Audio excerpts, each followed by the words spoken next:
Меня зовут Андрей Мажаров, я психолог-аналитик, который берет интервью у своих коллег в надежде докопаться до истины.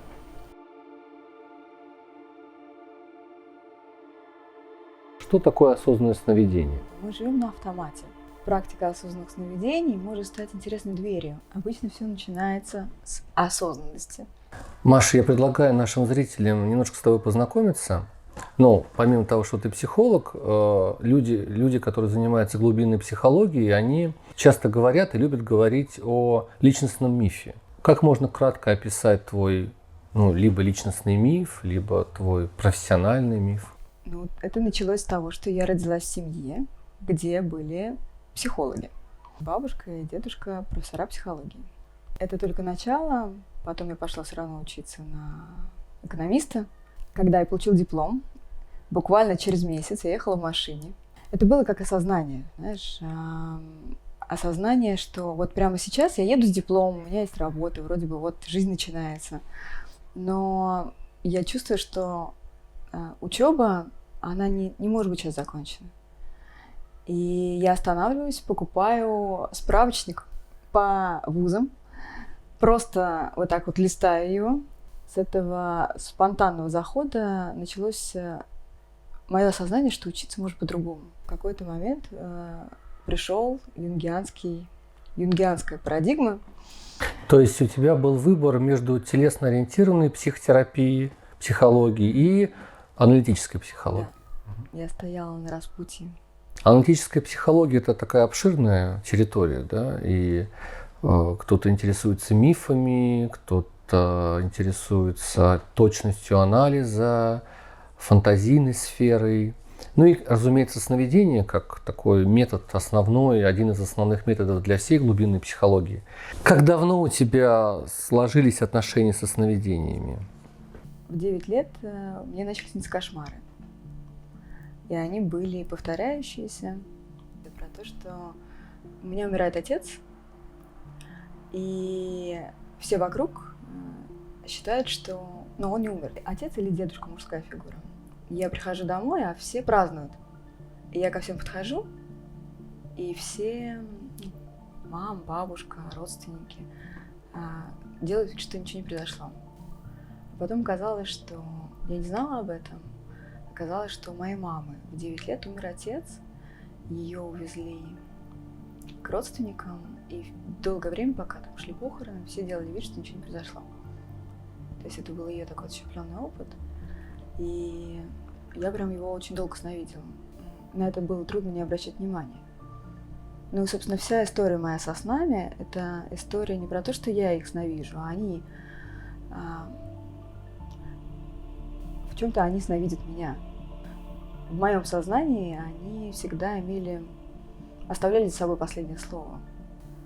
Сон – это еще одно пространство, в которое я могу проживать реальность. Оно параллельно с моей реальной жизнью, но у него другие законы, у него другой язык, но это тоже часть моей жизни.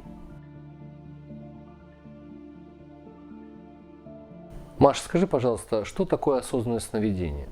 Осознанные сны – это когда я понимаю, что я сплю, понимаю, что это сон, и осознаю себя внутри этого сна. Мы сейчас в реальности. Мы ее чувствуем, мы ее видим. А сейчас можно попробовать представить, что это на самом деле нереальность. Вот прямо сейчас. Вот все то же самое, что мы видим, что мы можем ощутить, мы можем понюхать, мы можем обонять, да, что это все уже сейчас прямо является сном. Осознанный сон как переживание, как опыт, это опыт в первую очередь реальности сновидения. И этот опыт поражает тем, что мы обнаруживаем на самом деле, что во сне мы можем точно так же воспринимать мир. Прежде чем я узнаю, что я сплю, я узнаю, что этот сон, он очень реален. И тогда это возможность удержаться в этом осознанном сне. Если мы удерживаемся или пытаемся удержаться в осознанном сне, какова практическая польза от этого?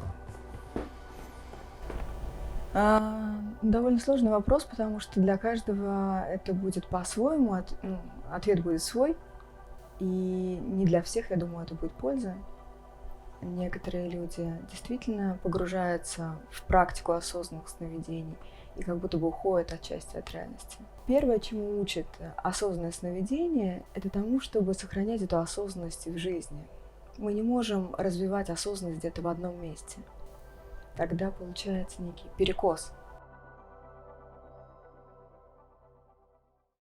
У человека, который сталкивается с осознанными сновидениями, может возникнуть впечатление, что когда мы погружаемся или работаем с таким сновидением, то есть когда мы осознаны в сновидении, то мы имеем дело с неким диктатом эго, как если бы во время такого сновидения терялся спонтанный процесс проявления бессознательного. Существует ли такое понятие, как диктат эго в осознанных снах? Не является ли осознанное сновидение своего рода вмешательством в естественный ход процессов бессознательного? Для многих людей видится в осознанном сновидении, в практике в этой попытка контролировать что-то. Я думаю, что это в первую очередь отражает вообще склонность большинства контролировать не только мир сновидений, да, но и мир реальности. И когда ты говоришь о спонтанности, для людей, для которых важно эту спонтанность как-то развивать, видеть и давать ей место в реальности, для них как раз практика осознанных сновидений может стать интересной дверью. Дверью к тому, что ты приходишь в сон, ты осознаешь себя во сне. И вначале ты пытаешься в нем делать все, что тебе хочется. Да, реализовывать какие-то свои фантазии, расширять диапазон ощущений. Но довольно быстро ты начинаешь понимать, что фантазия человека, она очень ограниченная, на самом деле очень примитивная. И на самом деле, когда мы начинаем реализовывать эти желания, они довольно быстро надоедают. Во всяком случае, так было в моей практике как раз, да, когда я очень быстро присытилась возможностью контролировать сновидение. Но и потом контроль рано или поздно заканчивается, все равно бессознательно берет свое. И дальше происходит следующий шаг. Не менять сценарий, не пытаться изменить что-то во сне, но сохранять осознанность в контакте с тем, что появляется во сне. И вот этот шаг становится полезным приобретением и в жизни. Я не меняю сценарий, я не меняю то, что происходит спонтанно в моем мире. Я не пытаюсь под это подстроиться, создать идеальные условия. Но я встречаюсь с этим, стараясь помнить о той точке себя и сохранять эту позицию наблюдателя. Не могла бы ли ты перечислить какие-то конкретные методы работы с осознанными сновидениями? Обычно все начинается с осознанности. И эта осознанность начинается все же не со сновидения, а с реальности.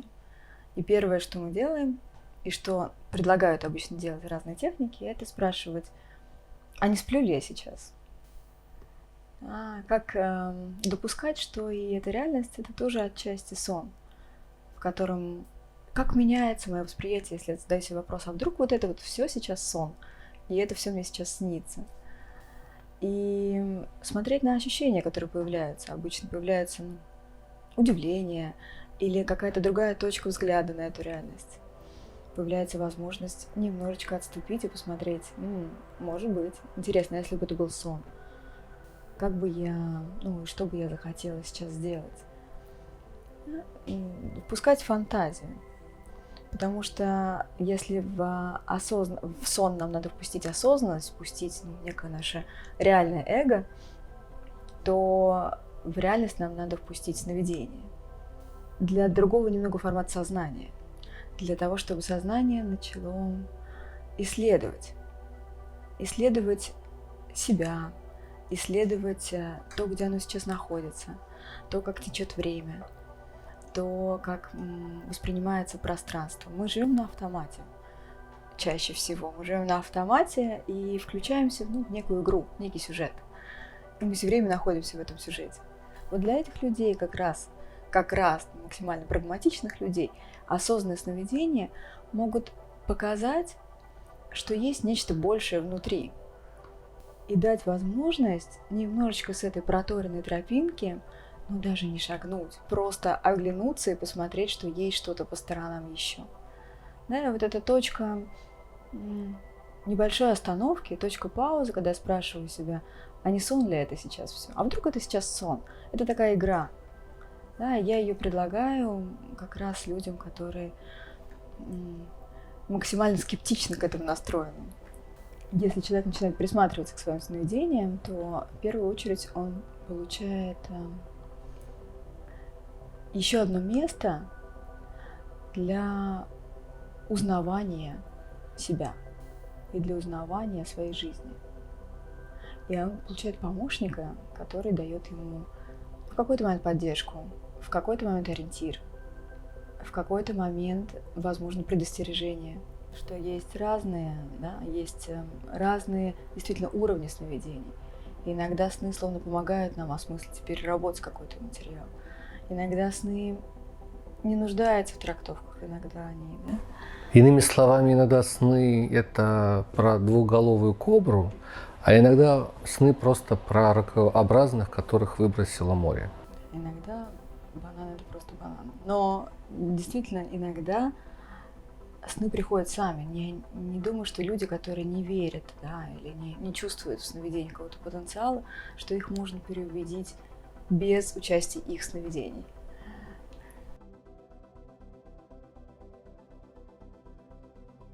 Есть ли у тебя какие-то специальные рекомендации, как человек может запоминать лучше свои сны или вообще начать запоминать их?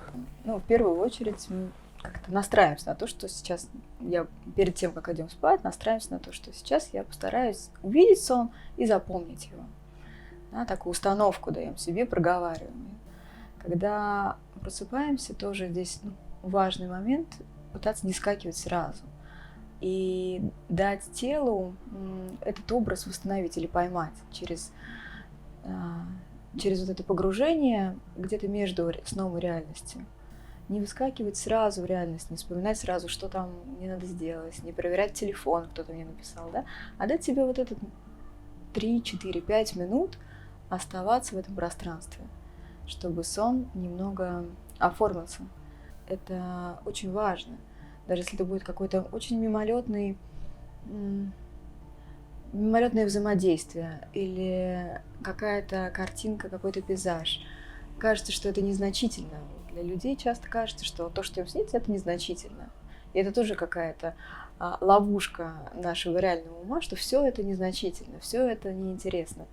Но как только мы это просто фиксируем и пишем, там, мне приснился сад, мне приснилась моя школа, да, уже то, что мы зафиксировали этот образ, дает нам возможность с ним установить какой-то контакт. Да? С этим миром начать выстраивать мостик. Оформить это в слова, вербализировать сон, вербализировать образ. Это возможность зафиксировать его. Поэтому всегда приглашаем в исследование сновидений через, в первую очередь, записывание, фиксацию сновидений. Они живые, да? И этой жизни надо дать пространство.